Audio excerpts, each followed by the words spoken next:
Right, good morning. Welcome back to Sports Massage Works, and we have another interview.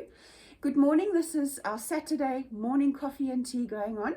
I'd like to introduce you to Jo, who's kindly come, and we're going to do a little interview with her around her working in the office.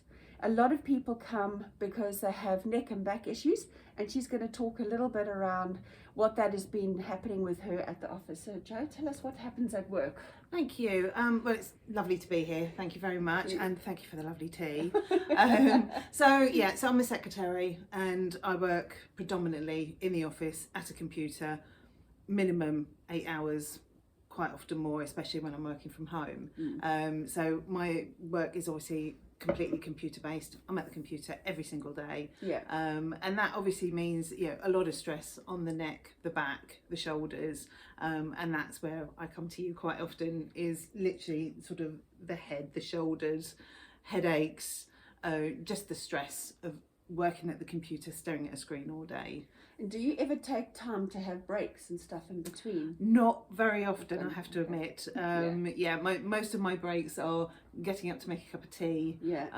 I do try and go with somebody so that I can at least have a chat and maybe eke that little bit of time out a little bit longer. But it is very much, it's 24/7. It's you are just on a treadmill going at 100 miles an hour.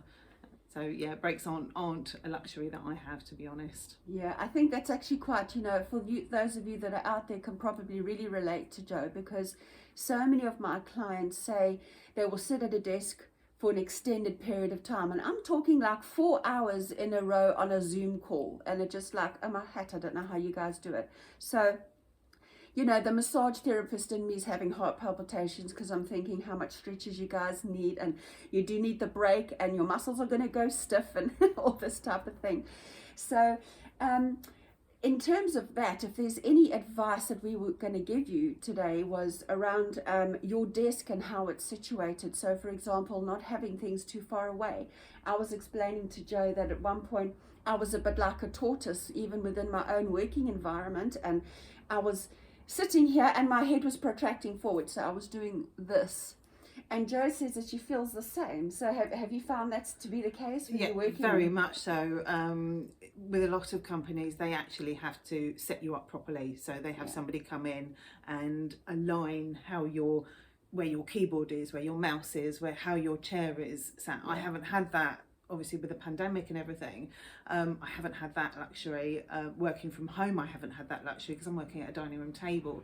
So I've set it up myself, and you're absolutely right. I do tend to find that I'm leaning forward a lot more than I used to. Everything's probably at the wrong height. It's so important that you are set up from the get-go, and just have everything, that your arms are at the right bend, that your seat is in the right position, and all of that, unfortunately, since the pandemic, has really gone out the window for a lot of people, and we've got lazy, and we are just trying to we're just trying to be comfortable, and unfortunately a lot of that means you're slouching, you're reaching forward, you're resting, and you can see it all over the place that we're not as into it as much as we used to be. So I definitely find that the strain is a lot more, certainly since I wasn't set up properly at my desk. Well, actually, that's a fair point, because for you out there, I'm sure you have the same issue where at work it's fine, everything's up there, but you're only going to work like once a week, and the rest of the time you're working from home. So, what I had to do to try and help myself was I had to get like a razor on my laptop. I bought a separate keyboard, and then I moved everything forward. So I was more closer to my laptop, and I wasn't actually doing this the whole time. Now, I know that some people that are working from home have invested in things like a professional chair that lifts up and lifts down.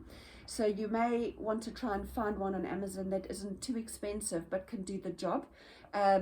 Some people have ordered stand-up desks for home, just so that they can stand for a little bit, because sitting in that same position, can you just imagine if you sit like this for 4 hours, you can just imagine how sore your neck is going to be.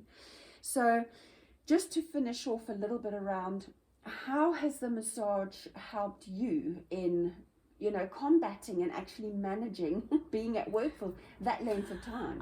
I think memory coming to you, obviously it reminds my body that I'm doing the wrong thing. Yeah. So I'm much more conscious of it, and when I sit at work, if I catch myself sitting in the wrong position, I remember and I correct it. Yeah. So that in itself is a huge help. And I mean, obviously the relaxation side of it, coming to see you after a week of work where you have been either stressed and that can tense all your muscles. It's just a lifesaver. It absolutely just reminds your body that you've got to take care of it. When you're just in the mindset of work, you tend to forget, and you feel it when the day is done and you leave to go home. All of a sudden you're just going, oh Lord, what have I done all day? It's you're aching, you're sore, and you just kind of think, it is much needed. Very much needed, and it is that having that switch of reminding yourself that you've got to take care. I think a lot of times we just don't think about massage actually helping, or we think massage is still a luxury, but actually in today's world of working, and the fact that we sit in front of our desks for the majority of the time really has made it a well-being topic, rather than, well, I'm not going to do it this month because I don't really want to save some money. And I did that once, and I thought I'd save my monthly money and do something else, and then my back went out and I ended up having 2 massages in 1 month. So I kind of shot myself in the foot. But in the next clip, we're going to talk a little bit about what stretches you can do to help yourself at the desk. We want to keep this a little bit short, not too long. So thank you for listening to us. Jo, thanks so much for coming along. My pleasure. And stay tuned, because we're going to get back together. We're going to work together to do some stretches.